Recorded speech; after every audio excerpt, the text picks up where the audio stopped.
మాజీ మంత్రి పేర్ని నాని ఆయన కుమారుడు కిట్టుకు పోలీసులు నోటీసులు ఇచ్చారు. రేషన్ బియ్యం కేసులో పోలీసుల దర్యాప్తులో భాగంగా తండ్రి కొడుకులు ఇద్దరికీ నోటీసులు సర్వ్ చేశారు.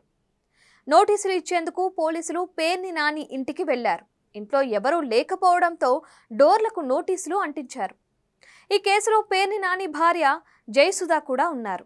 ఆమె వ్యక్తిగత కార్యదర్శి మానస తేజ నిందితులుగా ఉన్నారు.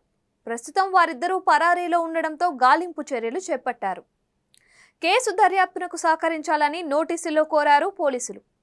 మధ్యాహ్నం 2 గంటల లోపు స్టేషన్కు వచ్చి వాస్తవ విషయాలు చెప్పాలని, అందుబాటులో ఉన్న రికార్డులు ఇవ్వాలని నోటీసుల్లో పేర్కొన్నారు. గత నెల చివర్లో ఈ నెల మొదటి వారం రేషన్ బియ్యం తనిఖీకి వైసీపీ లీడర్లకు ఉన్న సంబంధం ఏంటి అనేది తెలియదు, కానీ మొన్నటి వరకు కాకినాడ తీరాన్ని ఒక్క ఊపు ఊపిన రేషన్ తుఫాను ప్రస్తుతం మచిలీపట్నం తీరానికి చేరింది. వైసీపీ నేత మాజీ మంత్రి పేర్ని నాని సతీమణి పేర్ని జయసుధపై ఇటీవల కేసు నమోదు అయిన సంగతి తెలిసిందే. కృష్ణా జిల్లా పౌర సరఫరాల కార్పొరేషన్ అసిస్టెంట్ మేనేజర్ కోటిరెడ్డి ఫిర్యాదు మేరకు బందరు పోలీస్ స్టేషన్లో కేసు నమోదు చేశారు పోలీసులు.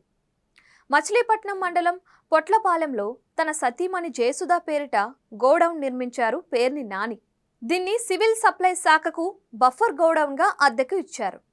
వార్షిక తనిఖీల్లో భాగంగా కొద్ది రోజుల క్రితం పేర్ని జయసుధకు చెందిన గోడౌన్ను పౌర సరఫరాల శాఖ అధికారులు తనిఖీ చేశారు. ఈ చెకింగుల్లో గోడౌన్లో ఉన్న సరుకులో వ్యత్యాసం గుర్తించారు అధికారులు. మొత్తం 185 టన్నుల పీడీఎస్ బియ్యం మాయమైనట్లు గమనించారు పౌర సరఫరాల శాఖ అధికారులు. తాము గుర్తించిన విషయాన్ని ఫిర్యాదులో పేర్కొన్నారు కోటిరెడ్డి. పేర్ని నాని సతీమణి జయసుధతో పాటు గోడౌన్ మేనేజర్ మానస తేజపై కూడా పోలీసులకు కంప్లైంట్ చేశారు అధికారులు.